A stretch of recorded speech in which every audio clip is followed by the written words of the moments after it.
Good day, and I am glad to be able to welcome you to Introduction to Humanities. Let's see if I can get this moved out of the way. Yeah, over here, we're good. Introduction to Humanities for the fall of 2022. Currently, you're looking at the home page. When you click on your Canvas course, this is a page that should open first for you. On this page, you will find some information and details, including my office, which is in the Gibbs Building, Academic 230. My office hours I list here is 1 to 3. I'm actually in the office at different times than that. I usually get to the office on Mondays and Wednesdays around 10:30. Tuesdays and Thursdays, I'll be in the office usually around 12:15, and I'll stay till 3:30 or 4. But I put 1 to 3 specifically for your course, so that when information comes in during that time, I'll know that it's probably concerned to humanities. You can also reach me during the time I'm in my office at this phone number. This is my office phone. If you call after 3:30 or after 4 o'clock, or you call on Mondays and Wednesdays before 10:30, or Tuesdays and Thursdays before 12:15, I'm not going to be in the office. I'm usually in class during that time. You can also send me an email. But if you call during that time, I'll have to respond to the message that you leave. You can always send me the email.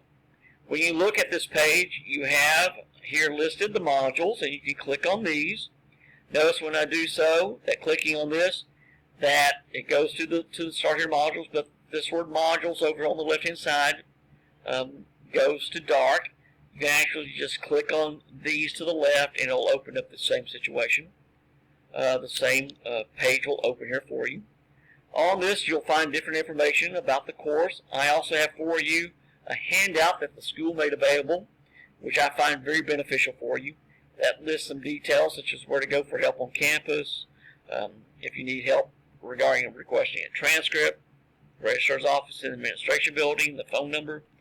If you need, if you have other help that you need to do, for instance, if you have an issue with car trouble, the campus police department, there's their phone number. All this is very useful, and I think that's one that is proven beneficial in case students that do have questions. That gives you a place of where you need to go for that help. Also on this page, you'll see the syllabus, and you'll see the direct link to the TVCC site about that one. But I've also placed it in here for you, so you can look at the syllabus there, or if you want to download a copy, you can just click on this link here. I'm not going to review that for you. You can read over the syllabus on your own. What I do have for you also posted is the course schedule, and that's probably more important for you at this time. Notice that it is listed by week 1 through week 16, and what we will be covering each of those weeks. For instance, week 1, you're supposed to complete the Start Here module, read chapter 1 over Mesopotamia, Egypt, Prehistoric Aegean, and then of course you have a reading quiz too. And we'll look further at this in just a moment. You also have within this page, on the Start Here module, how to turn in a paper. Excuse me, it jumped a little bit. How to submit a paper, so when you get ready to turn in your major essay that's due later this semester, this explains how to do so, and then also how to find feedback once that essay is submitted and scored, how you can locate the grades on it. Then you have the Start Here quiz. This is not a grade per se, but you are expected to take it, make at least a 70. This is simply a requirement for our Canvas courses to familiarize students with how to take work within Canvas, get you started on it. It will show up in the grade book, but it does not count as a grade. If you'll look, it'll say 0%. So this is not a grade for you. It's just a sort of a diagnostic quiz, asking you to just do what you can with it. So that's the Start Here module. There we go. And then you have week 1. And within week 1, you'll notice that it is set up where you have, takes you to the reading for the chapters, and then additional videos and articles that will augment and extend the information within the readings. I also have some previously recorded videos and lectures over the chapter, and I do that for each of the weeks and each of the chapters. There will be previously recorded ones. I do plan on making newer ones this semester, but in case some of you are going to really jump on everything, well, I have some previously recorded ones already in there, so you do not necessarily have to wait to have a lecture over the material. When you click on the chapter, which says take you to the reading, you'll see a gray bar every time, and you click on that, and that takes you to Cengage. You'll see that gateway to Cengage. When you first do this, you will have to register with the course. Register for the course. In your handout, in your packet, you will have a card, and in that card there's probably a silver strip that you have to scrape off, and there's a code, an access code. And what you're going to get is going to be a screen asking you to register for the course. You simply type in that access code, and then once you do that, it will then take you to what you need to look at, which in this case is the readings. I'm going to go back to the preview. This is what you will see. If you already have the loose leaf version of the textbook, and some of the packages may not have had that yet, Cengage was a little behind in getting those sent to us. They're sort of out of stock with them. But this is page 1. It's the head of Tutankhamun reconstructed. And then here's the reading, and literally this ebook takes you through the textbook and goes through all the different details. Very useful. At the end of every chapter in the textbook, you'll see the title repeated. Notice it says chapter 1 beginning, and then here's beginnings, and then here's the title again. And when you click on that, it gives you a summary of the chapter. It's an outline of the key points, key details. For instance, it starts talking about carved idols. It talks about some of the details in Sumer, the Sumerian king, the hero Gilgamesh. It talks a little bit about musical instruments that are used. It talks about the Egyptians, such as the Book of the Dead. So this is very useful as you're trying to refresh yourself with details about the chapter. Amenhotep IV took the name of Akhenaten and what he did and how he influenced. Some other aspects that are listed about Egypt being polytheistic, the worship of multiple gods. But during the time of Akhenaten, for instance, he changed that. Let me move this again. Akhenaten actually made Egypt a monotheistic, a single god. And that did not last long, as it says here. It was a new style in art, and elsewhere it's called that. And part of also what he introduced was a new religion, monotheistic, the praise of Aten. And so you have the details there that are offered. So this is very useful for you to go back over if you try to review the chapter. And so as you're looking at these details, we're going to look at this here at this time. Again, it offers you that. Let's see if we can get that to collapse. Yes. So when you look at this particular chapter, you'll see the details. When you click on it the first time, you will be asked to register so that you take your card, scrape off your access code, scrape off the silver over the access code, and then you'll be able to access the ebook once you register with the course. If you did not buy access to the ebook, if you didn't buy the package from our bookstore, you just bought a copy of the textbook, you can get by with that as well. You'll just be reading it physically in the book and using the textbook, and that's perfectly fine to do as well. It is so expected that you have the right textbook, and as it says here, our textbook is Culture and Values by Lawrence Cunningham, John Reich, and Lois Fisher-Rathas. It is volumes 1 and 2. We cover all 23 chapters, so you will need volumes 1 and 2 if you're buying the textbook from someplace else other than our bookstore. So please keep that in mind. If you go online and find a used copy of this, which I understand the need to do so, please make sure you're getting both volumes 1 and 2. Each week, and I'm going to close out week 1 right now and show you week 2. Week 2 actually covers 2 chapters usually the whenever you have two chapters listed for 1 week, they're going together in some way. For instance, Chapter 2 talks about the rise of Greece. Chapter 3 talks about classical Greece. So they go together. And yes, you're expected to read both chapters and take the reading quiz over those. Here's the reading quiz over 2 and 3. When you take your reading quiz, I'm just going to open this one up for you very quickly.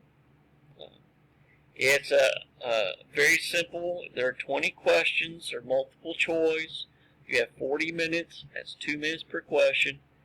Use the textbook. I'm not expecting you to remember every detail as you read through it. Use the textbook, which is why the outline of the chapter at the end of every chapter, the summary, is very beneficial. It will help you sometimes know where the information may be. Look at the chapter contents will help you also. The summary at the end, the outline that they provide, also will give you some details, so use that.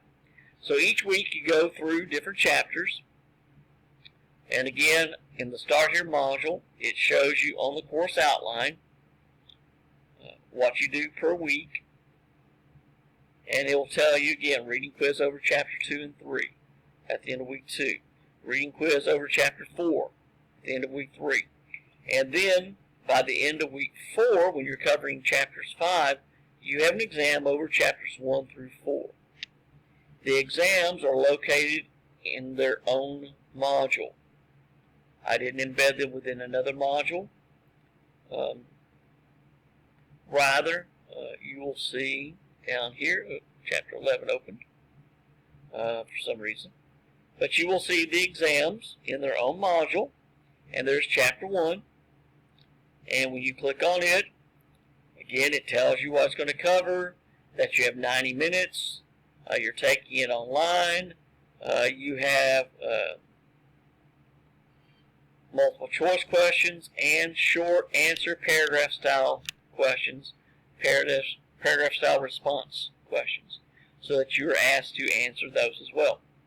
When you answer the shorter response questions, they need to be complete with full details and explanation. They need to be phrased in complete sentences. I also teach English, and so yes, you will have points deducted if you do not use complete sentences. The responses need to be fully detailed, which a little rule of thumb, responses should be longer than the questions in order to have adequate detail. You are also to correct errors in form and spelling, as these may result in loss of points also. Again, I teach English also. So when you get ready to take your exam, that's expected for you. We'll go over this later in another video. But again, what you have here, we're going to collapse all these.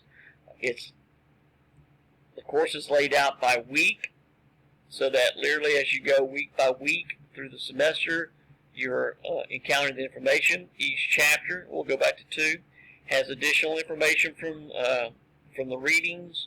It has the PowerPoints, which basically are all the images within all the pictures that are in the chapter are put together in a PowerPoint.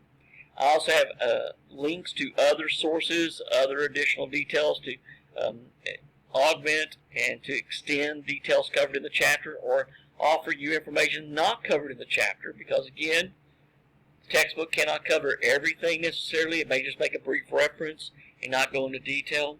So I have other aspects for you. For instance, this is the Yale lecture series over ancient Greek civilization. It's a series of 24 different lectures. And when you click on this, and we'll open that up into a new tab, there it is.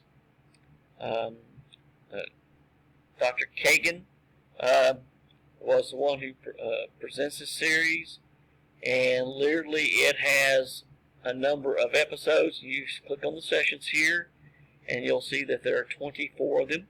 So if you want a little more information about Athenian democracy than is referenced in our textbook, you have 2 videos. Each one's about an hour.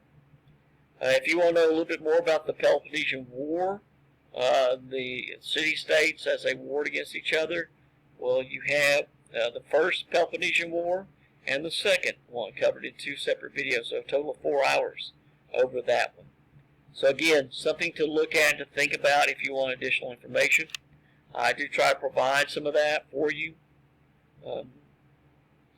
With week 1, for instance, let me get that back called up here. With week 1, I have you some details about the Tomb of Gilgamesh and a new tablet that was found recently, some newer discoveries in Egypt, more about the cave paintings of France, and a little more detail about Akhenaten that's offered here.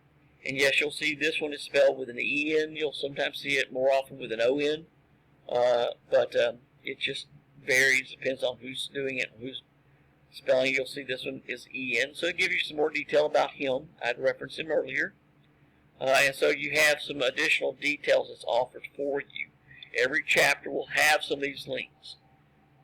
You're not required to read those or listen to these videos or watch the videos. I just try to provide you some more details that will help you as you pursue your studies of humanities. So this is how the course is laid out. It's laid out week by week. It takes you through the textbook. The exams will pop up when you go to the home page, for instance. It'll show you coming up, nothing for the next week, because everything's due next Sunday, so it's not looking at that. But you can also view the calendar. Click on it. And click on it. And if I move you to to the 28th, and scroll down here, you'll see Chapter 1 reading quiz is listed.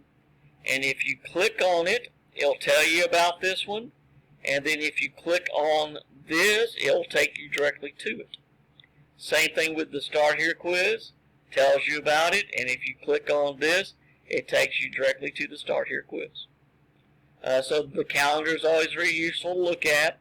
You will always have the upcoming assignments posted for you. What's due that week will show. And so you can look at those details and see how that's set up. So again, viewing the calendar is useful. Paying attention to what shows up here is useful.